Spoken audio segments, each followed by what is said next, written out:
Hi, this is Esther from Ravi Star Jewelry. I hope you're having an amazing day. I'm super happy to be doing another fun DIY jewelry tutorial. I'm going to make some handmade earrings using some upcycled beads. And so in here there's about three bracelets that were falling apart. There's also some like bits, like I know this will make a great necklace.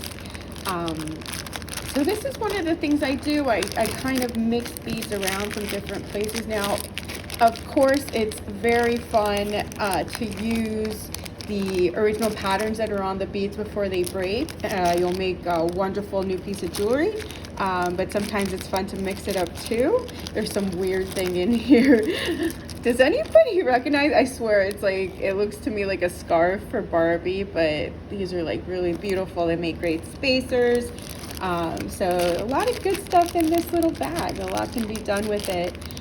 So what you need to make these earrings, you will need some jewelry wire. If it looks shinier than yours, it's because they're sterling. So these are flat head pins. I like using both flat and round and decorative. All of them are a lot of fun. As I always say, each type of material has good things about it and bad things about it. This one is really beautiful. It's a little bit thicker because it's sterling, and then these beautiful fish hook ear wires, so 2 of each. You're gonna need some beads from your favorite upcycled items or broken items. And you're gonna need some pliers. Now I'm using the round ones to create the loops, and I might need these for bending. I don't think I'm going to need them, but I may, and you really only need one, so I'm not sure why you're here, but maybe I'll figure it out later. Okay, so here we go. And so what's interesting is the ones that really stood out to me, like there's all these colors, there's all these textures, there's some crystally looking stuff in here. What stood out to me, I guess because I've never used one, at least not of metal, is these really cool metal disco ball style. So I'm actually gonna pick these out, and that's what I do next, is I come up with a pattern. Sometimes it hits me very quickly, and then sometimes it's more like I gotta think about what I'm gonna do with these pieces. And so the pressure's on a little bit, I want to kind of make something uniform. I like these. I've been doing a lot of like candy colors for summer. Of course, these turquoise ones are really cute, and it looks like there is some real stone in here. But I like these, so I'm going to give it a shot and see what it looks like and see what else I can add. And so this is kind of part of the design process where it's like trial and error. Before you close up the loop, you try different things to see what you like and what fits and doesn't fall off the wire or the pin. Now, I like these, but I feel like the hole is too large, and it is. So let's see about these little metal ones. Okay, so that fits like a glove. Now let's see what happens. I put this green one here. I do like the way it looks. We've still got plenty of room. And so my option would be to go through it. I have the option of putting a second one because there are 2 for each one. You try to keep it consistent, but if you can't, you can always make mismatched earrings. That's really not a big deal. Pardon my ginormous looking hands. So I'm gonna get a couple more of these out because I'm actually liking where this is going. Some people like the sound of this. Okay. Yeah, this I'm gonna make a necklace with later. I know it's a little blurry. There we go. Okay, so let's see what happens when I do 2 and 2. And then if not, there's still plenty of good stuff in here. But I like this because there's like an elegance to it. It's got an Art Deco feel. There's bright colors, great for summer. It's a little on the heavier side. But great for like going out. Okay, so this for me is too much. There's not enough room. So I'm gonna have to like improvise and see if I can find something that will make it up here, but give me room. So I'm gonna go a little crazy and see if this crystally looking one with the rainbow. Okay, and so this is not a typical pattern that I would do. But it does make an earring. I'm kind of thinking maybe it should be the other way around. Let me see if this fits on the bottom part. I don't know that I've ever used anything like that. Oh, that clearly doesn't fit. Okay, So that's not gonna work. So let's see if we can get something else going. So we keep these, put these aside, and keep the search going. I think I'm gonna try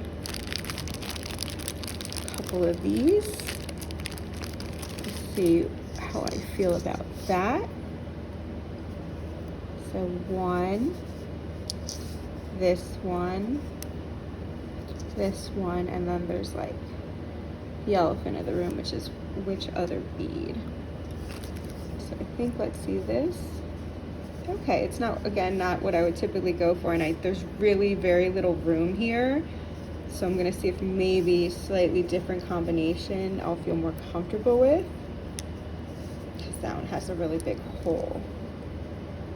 Okay, so let's try this. Okay. Okay, and let's see. Yeah, these are different. I mean, they have a lot of different type of style elements to them, since it's so not, typically I like to have a lot more room than that. But I love making earrings. For me, it's like super therapeutic. I love coming up with cool bead combinations and things that are different and unique. Right now I'm having to improvise a bit because it's so small what was remaining, but looks like I got it. So you might want to have a lot more room when you're doing these, but that's what I was able to do. And so let's see if this works out. If not, we're gonna consider this a fail. So let me open these up. You see the beads rolling around. And then let's go ahead and put this in. Now off camera, I'm probably gonna do a little more work on the wire so that it's really nicely closed up. And then you just push forward. I like to do push forward with the hook facing up, and then you just bring it back in. And so that's number one. Very cool, upcycled. They're heavier. And let's do number two.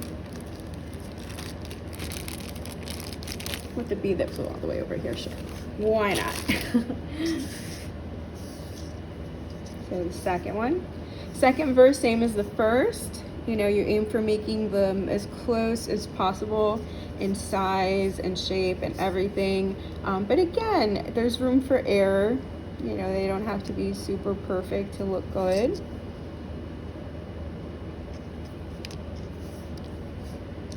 And so, yeah, jewelry's been a real therapy for me. I lost my parents to COVID and had to kind of figure out what to do with myself, and was selling fashion jewelry. I really enjoyed it.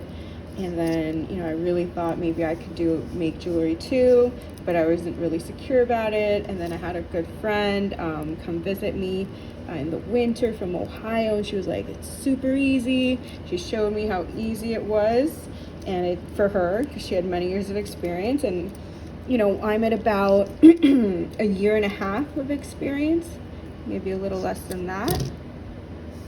And you get better and better. Like, you'd be surprised. You think that there's some type of limitation on the things you can do and the colors you come up with, and it's just not the case. It's so limitless, and that's something I really like about DIY jewelry. Oh, something went wrong. Let's see what, oh, I know what it is. It's this bead, but that's okay. This is an uncommon problem. It's just because it's so tight here, but I will fix it off camera.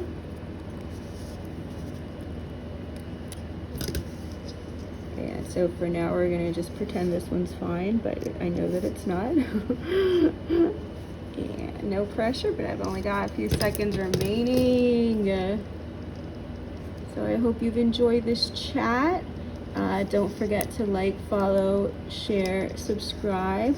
Ravi Star Jewelry is on all your favorite social media sites and on all your favorite storefronts, reseller storefronts. Here they are. I love them. Thanks so much for watching, and have a wonderful day.